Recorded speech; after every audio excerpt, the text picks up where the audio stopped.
Welcome to the Sherlock Holmes Bedtime Stories podcast. Each episode is a section from a classic, comforting Sherlock Holmes story with relaxing music to help you fall asleep. If you like the Sherlock Holmes Bedtime Stories podcast, please follow us on Spotify and YouTube. These are great zero-cost ways to support the podcast. Please leave a 5-star rating for the Sherlock Holmes Bedtime Stories podcast on Spotify and Apple Podcasts, and press the like button on YouTube. If you have comments or suggestions for the Sherlock Holmes Bedtime Stories podcast, please leave a review with your thoughts. There are a few ways to do this.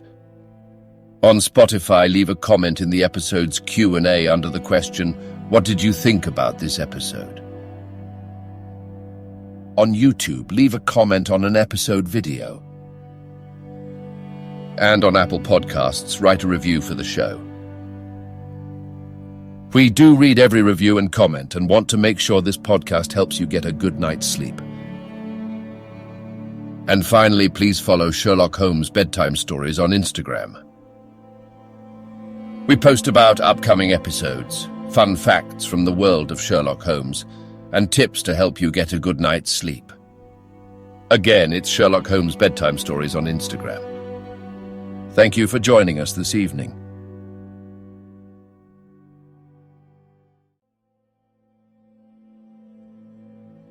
Now it's time to relax. Let your body fall into a comfortable position in your bed and drift gently into a state of total relaxation with tonight's story. The Adventure of the Copper Beeches. "To the man who loves art for its own sake," remarked Sherlock Holmes, tossing aside the advertisement sheet of the Daily Telegraph, "it is frequently in its least important and lowliest manifestations that the keenest pleasure is to be derived." It is pleasant to me to observe, Watson, that you have so far grasped this truth that in these little records of our cases, which you have been good enough to draw up, and I am bound to say occasionally to embellish, you have given prominence not so much to the many causes célèbres and sensational trials in which I have figured, but rather to those incidents which may have been trivial in themselves, but which have given room for those faculties of deduction and of logical synthesis which I have made my special province. "And yet," said I, smiling, "I cannot quite hold myself absolved from the charge of sensationalism which has been urged against my records." "You have erred, perhaps," he observed, taking up a glowing cinder with the tongs and lighting with it the long cherrywood pipe which was wont to replace his clay when he was in a disputatious rather than a meditative mood. "You have erred, perhaps, in attempting to put colour and life into each of your statements, instead of confining yourself to the task of placing upon record that severe reasoning from cause to effect which is really the only notable feature about the thing." "It seems to me that I have done you full justice in the matter," I remarked with some coldness, for I was repelled by the egotism which I had more than once observed to be a strong factor in my friend's singular character. "No, it is not selfishness or conceit," said he, answering as was his wont, my thoughts rather than my words. "If I claim full justice for my art, it is because it is an impersonal thing, a thing beyond myself. Crime is common. Logic is rare. Therefore it is upon the logic rather than upon the crime that you should dwell. You have degraded what should have been a course of lectures into a series of tales." It was a cold morning of the early spring, and we sat after breakfast on either side of a cheery fire in the old room at Baker Street. A thick fog rolled down between the lines of dun-coloured houses, and the opposing windows loomed like dark, shapeless blurs through the heavy yellow wreaths. Our gas was lit and shone on the white cloth and glimmer of china and metal, for the table had not been cleared yet. Sherlock Holmes had been silent all the morning, dipping continuously into the advertisement columns of a succession of papers, until at last, having apparently given up his search, he had emerged in no very sweet temper to lecture me upon my literary shortcomings. At the same time, he remarked after a pause, during which he had sat puffing at his long pipe and gazing down into the fire, you can hardly be open to a charge of sensationalism, for out of these cases which you have been so kind as to interest yourself in, a fair proportion do not treat of crime in its legal sense at all. The small matter in which I endeavoured to help the King of Bohemia, the singular experience of Miss Mary Sutherland, the problem connected with the man with the twisted lip, and the incident of the noble bachelor were all matters which are outside the pale of the law. But in avoiding the sensational, I fear that you may have bordered on the trivial. The end may have been so, I answered, but the methods I hold to have been novel and of interest. Pshaw, my dear fellow, what do the public, the great unobservant public, who could hardly tell a weaver by his tooth or a compositor by his left thumb, care about the finer shades of analysis and deduction? But indeed, if you are trivial, I cannot blame you, for the days of the great cases are past. Man, or at least criminal man, has lost all enterprise and originality. As to my own little practice, it seems to be degenerating into an agency for recovering lost lead pencils and giving advice to young ladies from boarding schools. I think that I have touched bottom at last, however. This note I had this morning marks my 0 point, I fancy. Read it. He tossed a crumpled letter across to me. It was dated from Montague Place upon the preceding evening and ran thus. Dear Mr. Holmes, I am very anxious to consult you as to whether I should or should not accept a situation which has been offered to me as governess. I shall call at 10:30 tomorrow if I do not inconvenience you. Yours faithfully, Violet Hunter. Do you know the young lady? I asked. Not I. It is 10:30 now. Yes, and I have no doubt that is her ring. It may turn out to be of more interest than you think. You remember that the affair of the blue carbuncle, which appeared to be a mere whim at first, developed into a serious investigation. It may be so in this case also. Well, let us hope so. But our doubts will very soon be solved, for here, unless I am much mistaken, is the person in question. As he spoke, the door opened and a young lady entered the room. She was plainly but neatly dressed, with a bright, quick face, freckled like a plover's egg, and with the brisk manner of a woman who has had her own way to make in the world. You will excuse my troubling you, I am sure, said she, as my companion rose to greet her. But I have had a very strange experience, and as I have no parents or relations of any sort from whom I could ask advice, I thought that perhaps you would be kind enough to tell me what I should do. Pray take a seat, Miss Hunter. I shall be happy to do anything that I can to serve you. I could see that Holmes was favorably impressed by the manner and speech of his new client. He looked her over in his searching fashion, and then composed himself, with his lids drooping and his fingertips together, to listen to her story. I have been a governess for 5 years, said she, in the family of Colonel Spence Munro. But 2 months ago the Colonel received an appointment at Halifax in Nova Scotia and took his children over to America with him, so that I found myself without a situation. I advertised and I answered advertisements, but without success.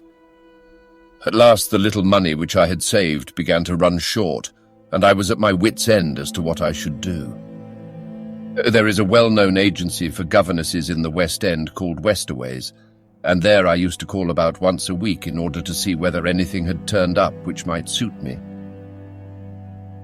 Westaway was the name of the founder of the business, but it is really managed by Miss Stoper.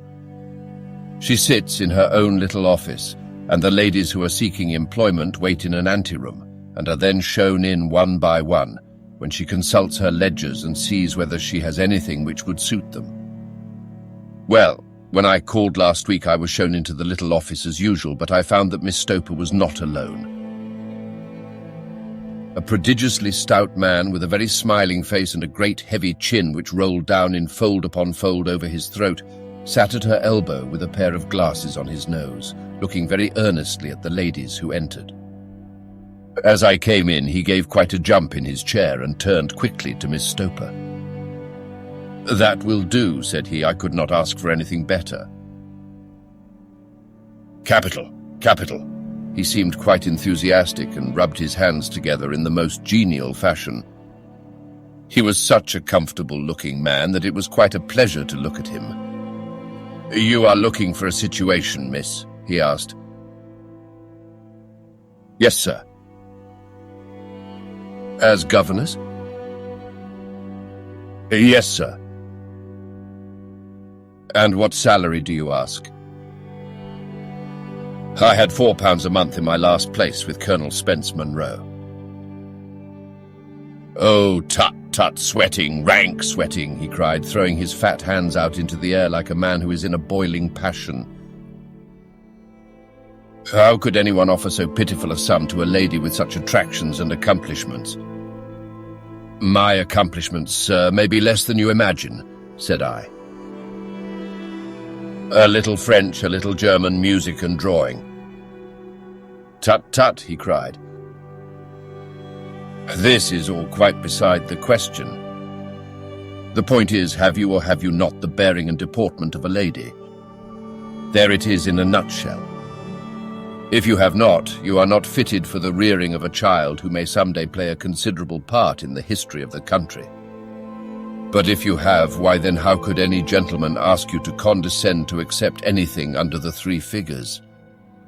Your salary with me, madam, would commence at £100 a year.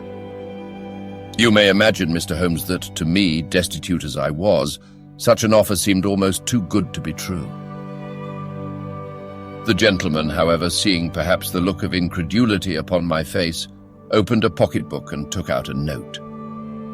"It is also my custom," said he, smiling in the most pleasant fashion until his eyes were just 2 little shining slits amid the white creases of his face, "to advance to my young ladies half their salary beforehand, so that they may meet any little expenses of their journey and their wardrobe."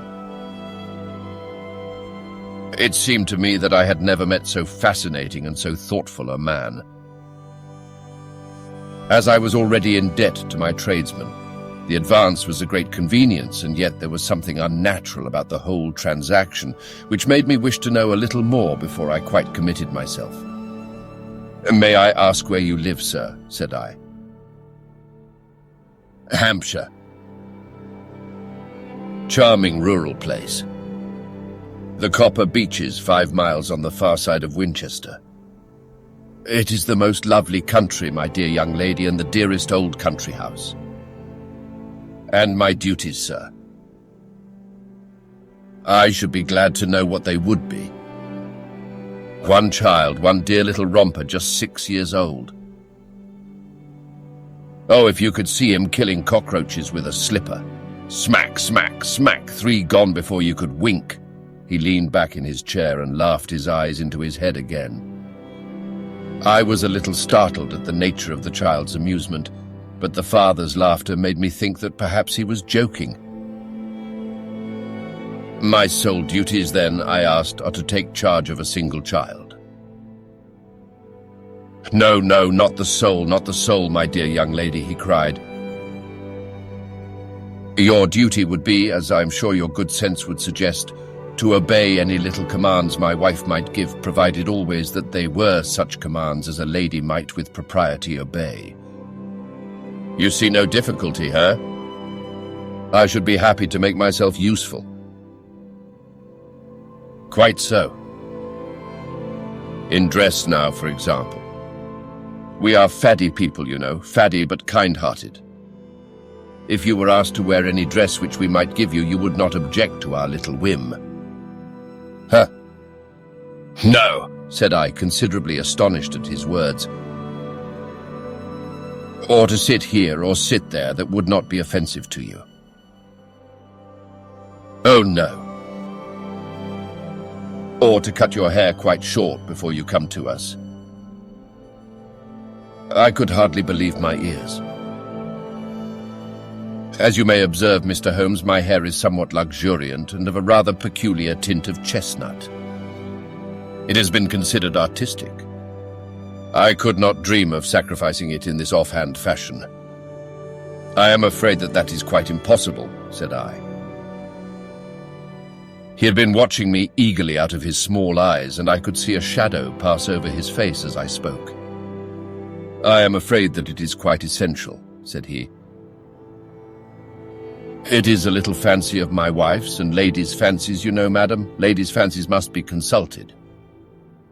And so you won't cut your hair? No, sir, I really could not, I answered firmly. Ah, very well, then that quite settles the matter. It is a pity, because in other respects you would really have done very nicely. In that case, Miss Stoper, I had best inspect a few more of your young ladies. The manageress had sat all this while busy with her papers without a word to either of us, but she glanced at me now with so much annoyance upon her face that I could not help suspecting that she had lost a handsome commission through my refusal. Do you desire your name to be kept upon the books? She asked. If you please, Miss Stoper. Well, really, it seems rather useless since you refuse the most excellent offers in this fashion, said she sharply. You can hardly expect us to exert ourselves to find another such opening for you. Good day to you, Miss Hunter. She struck a gong upon the table, and I was shown out by the page. Well, Mr. Holmes, when I got back to my lodgings and found little enough in the cupboard and 2 or 3 bills upon the table, I began to ask myself whether I had not done a very foolish thing. After all, if these people had strange fads and expected obedience on the most extraordinary matters, they were at least ready to pay for their eccentricity. Very few governesses in England are getting £100 a year. Besides, what use was my hair to me? Many people are improved by wearing it short, and perhaps I should be among the number. Next day, I was inclined to think that I had made a mistake, and by the day after, I was sure of it. I had almost overcome my pride so far as to go back to the agency and inquire whether the place was still open when I received this letter from the gentleman himself. I have it here, and I will read it to you. The Copper Beeches, near Winchester. Dear Miss Hunter, Miss Stoper has very kindly given me your address, and I write from here to ask you whether you have reconsidered your decision. My wife is very anxious that you should come, for she's been much attracted by my description of you. We are willing to give £30 a quarter or £120 a year, so as to recompense you for any little inconvenience which our fads may cause you. They are not very exacting, after all. My wife is fond of a particular shade of electric blue and would like you to wear such a dress indoors in the morning. You need not, however, go to the expense of purchasing one, as we have one belonging to my dear daughter Alice, now in Philadelphia, which would, I should think, fit you very well. Then, as to sitting here or there or amusing yourself in any manner indicated, that need cause you no inconvenience. As regards your hair, it is no doubt a pity, especially as I could not help remarking its beauty during our short interview. But I'm afraid that I must remain firm upon this point, and I only hope that the increased salary may recompense you for the loss. Your duties, as far as the child is concerned, are very light. Now do try to come, and I shall meet you with the dog cart at Winchester. Let me know your train. Yours faithfully, Jeffro Rucastle. That is the letter which I have just received, Mr. Holmes, and my mind is made up that I will accept it. I thought, however, that before taking the final step, I should like to submit the whole matter to your consideration. Well, Miss Hunter, if your mind is made up, that settles the question, said Holmes, smiling. But you would not advise me to refuse. I confess that it is not the situation which I should like to see a sister of mine apply for. What is the meaning of it all, Mr. Holmes? I have no data. I cannot tell. Perhaps you have yourself formed some opinion. Well, there seems to me to be only one possible solution. Mr. Rucastle seemed to be a very kind, good-natured man. Is it not possible that his wife is a lunatic, that he desires to keep the matter quiet for fear she should be taken to an asylum, and that he humors her fancies in every way in order to prevent an outbreak? That is a possible solution. In fact, as matters stand, it is the most probable one. But in any case, it does not seem to be a nice household for a young lady. But the money, Mr. Holmes, the money. Well, yes, of course the pay is good, too good. That is what makes me uneasy. Why should they give you £120 a year when they could have their pick for £40? There must be some strong reason behind. I thought that if I told you the circumstances, you would understand afterwards if I wanted your help. I should feel so much stronger if I felt that you were at the back of me. Oh, you may carry that feeling away with you. I assure you that your little problem promises to be the most interesting which has come my way for some months. There is something distinctly novel about some of the features. If you should find yourself in doubt or in danger... Danger? What danger do you foresee? Holmes shook his head gravely. It would cease to be a danger if we could define it, said he. But at any time, day or night, a telegram would bring me down to your help. That is enough. She rose briskly from her chair with the anxiety all swept from her face. I shall go down to Hampshire quite easy in my mind now. I shall write to Mr. Rucastle at once, sacrifice my poor hair tonight and start for Winchester tomorrow. With a few grateful words to Holmes, she bade us both good night and bustled off upon her way. At least, said I, as we heard her quick, firm steps descending the stairs, she seems to be a young lady who is very well able to take care of herself. And she would need to be, said Holmes gravely. I am much mistaken if we do not hear from her before many days are past.